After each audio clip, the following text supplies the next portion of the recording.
প্রথম স্ত্রীর সঙ্গে ডিভোর্স হয়নি এখনো, তবুও দ্বিতীয় বিয়ে করে শোরগোল ফেলে দিয়েছেন খড়গপুরে বিজেপি বিধায়ক হিরণ চ্যাটার্জি।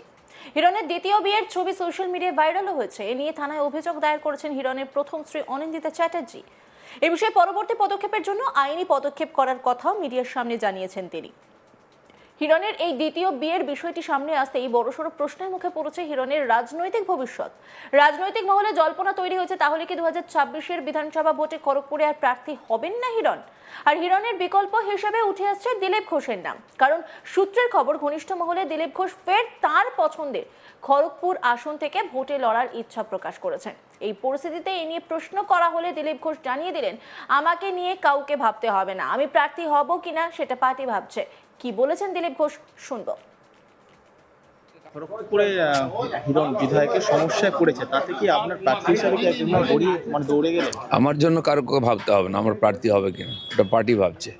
খড়গপুরে হিরণ বিধায়কের সমস্যায় পড়েছে, তাতে কি আপনার প্রার্থী হিসাবে কি একদম দৌড়ে গেলেন? আমার জন্য কারো ভাবতে হবে না আমার প্রার্থী হবে কিনা, এটা পার্টি ভাবছে। জাতীয় নির্বাচন কমিশন ফের পর্যবেক্ষক পাঠাচ্ছে। এ নিয়ে দিলীপ ঘোষ বলেন, পর্যবেক্ষক কারণ এখানকার বিশেষ পরিস্থিতির জন্য নির্বাচন কমিশন বিশেষ ব্যবস্থা নিচ্ছে, যাতে সুচারুরূপে এসআইআর থেকে ভোটার লিস্ট থেকে নির্বাচন প্রক্রিয়া হয়। আমার তো মনে হয় এ রাজ্যে প্রতিটি বুথে বুথে পর্যবেক্ষক দিতে হবে, সেটা এই সরকার থাকাকালীন সম্ভব নয়, অন্য রাস্তা ভাবতে হবে। কি বলছেন দিলীপ ঘোষ, শুনবো। পর্যবেক্ষক এখানকার বিশেষ পরিস্থিতির জন্য নির্বাচন কমিশন বিশেষ ব্যবস্থা নিচ্ছে, যাতে সুচারুরূপে এসআইআর থেকে ভোটার লিস্ট থেকে আরম্ভ করে নির্বাচন পর্যন্ত হয়। আমার তো মনে হয় এখানে যা অবস্থা হয়ে গেছে প্রত্যেক বুথে বুথে পর্যবেক্ষক দিতে হবে, আর সেটা বোধহয় এই সরকার থাকায় সম্ভব নয়, অন্য রাস্তা ভাবতে হবে। সুপ্রিম নির্দেশে লজিক্যাল ডিসক্রেপেন্সি লিস্ট, এ বিষয়ে দিলীপ ঘোষ বলেন, সুপ্রিম কোর্টের নির্দেশ কোথায় মানছে রাজ্য? সেই নির্দেশ মানলেও তো এসআইআরটা হয়। সব জায়গায় গায়ের জোর ঘিরে নেব, আটকে দেবে, করতে দেব না। যদিও কেন্দ্রীয় বিভিন্ন সংস্থার হস্তক্ষেপই না থাকে, তাহলে পশ্চিমবঙ্গ কি আমাদের ভারতে আছে? সংবিধান নাই, সুপ্রিম কোর্ট নেই, এরকম একটা পরিবেশ সৃষ্টি করা হচ্ছে গায়ের জোরে জিতে নেওয়ার জন্য।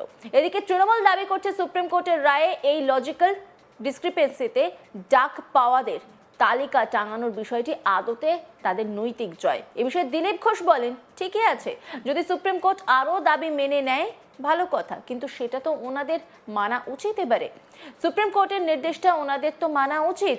ওনারা সুপ্রিম কোর্ট মানেন না, হাইকোর্ট মানে না, এসআইআর হোক এটা ওনারা চান না, কিন্তু নির্বাচন কমিশন তো এসআইআর করবে। পশ্চিমবঙ্গকে বাদ দিয়ে তো আর এসআইআর হবে না, এখানেও হবে। কি বলছেন দিলীপ ঘোষ, শুনবো। সুপ্রিম কোর্টের নির্দেশ বা কোথায় মানছে রাজ্য সরকার? সেই নির্দেশ মানলেও তো এসআইআরটা হয়, ওনারা তাদের সুবিধা মতোই করবেন। সব জায়গায় গায়ের জোর ঘিরে নেবে, আটকে দেবে, করতে দেবে না। তো তাহলে তো এখানকার রাষ্ট্রীয় সরকারের বা কেন্দ্র সরকার, কেন্দ্রের সমস্ত সংস্থার যদি হস্তক্ষেপই না থাকে, তাহলে এটা কি আর পশ্চিমবঙ্গ ভারতবর্ষের মধ্যে আছে? সংবিধান নাই, এখানে সুপ্রিম কোর্ট নাই, এরকম একটা পরিবেশ তৈরি করার চেষ্টা হচ্ছে গায়ের জোরে জিতে নেওয়ার জন্য। তৃণমূল কংগ্রেস তো দাবি করছে যে তাদের দাবি মেনে শেষ পর্যন্ত সুপ্রিম কোর্টে তাদের জয় হলো।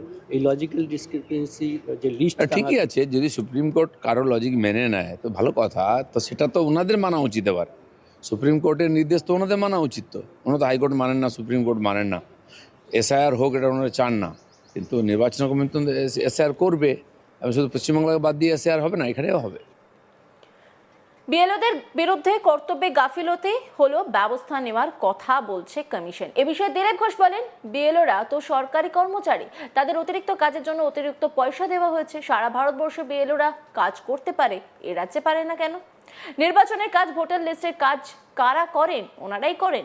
তারা যদি কোনো পার্টির প্রভাবে এসে পড়েন, সরকারি কাজে অবহেলা করেন, তাহলে তার বিরুদ্ধে তো সরকারি পদক্ষেপ হবেই, অবশ্যই নেওয়া উচিত। কেউ আইনের ঊর্ধ্বে নয়, পার্টির ঝান্ডা নিয়ে নির্বাচনকে প্রভাবিত করবে এই অধিকার কেউ তাকে দেয়নি। কি বলছেন দিলীপ ঘোষ, শুনবো। বিএলওরা সরকারি কর্মচারী, সরকার কাজ দিয়েছে, তার জন্য অধিক টাকা দেওয়া হয়েছে, বেতন দেওয়া হয়েছে। সারা ভারতবর্ষের কর্মচারীরা কাজ করতে পারে না, নির্বাচন কমিশন এনারা কেন করবেন না? সেন্সাস হলে কারা করে, বা নির্বাচনের কাজ কারা করে, ভোটার লিস্ট থেকে আরম্ভ করে সব ওনারাই করেন। তো তারা যদি কোনো পার্টির প্রভাবে এসে আর করেন, কাজে অবহেলা না করেন, তো তার বিরুদ্ধে সরকারি স্টেপ তো আসবেই। তার অবশ্যই হওয়া উচিত। কেউ আইনের উপরে নয়, কোনো যে পার্টির ঝান্ডা নিয়ে কাজে হ্যাম্পার করে নির্বাচনকে প্রভাবিত করবে এই অধিকার কেউ দেয়নি, তো অবশ্যই তার বিরুদ্ধে ব্যবস্থা হওয়া উচিত। শুনানির সময় ঝামেলা রুখতে কড়া ব্যবস্থার নির্দেশ দিয়েছে কমিশন। এ বিষয়ে দিলীপ ঘোষ বলেন, নির্দেশিকা মানছে কে? আমরা দেখলাম ডিজিকে নির্দেশ দিলেন, তারপর রাজ্য জুড়ে এসআইআরকে কেন্দ্র করে তুলকালাম পরিস্থিতি, গুন্ডা গার্দি করছে, এসআইআর এর শুনানিতে হতে দিচ্ছে না, অভিযোগের ফর্ম জমা দিতে দিচ্ছে না। তাহলে আইন শৃঙ্খলা কোথায় আছে? কোথায় যাবে নির্বাচন কমিশন? সিইও কাকে বলবেন? কি বলছেন দিলীপ ঘোষ, শুনবো।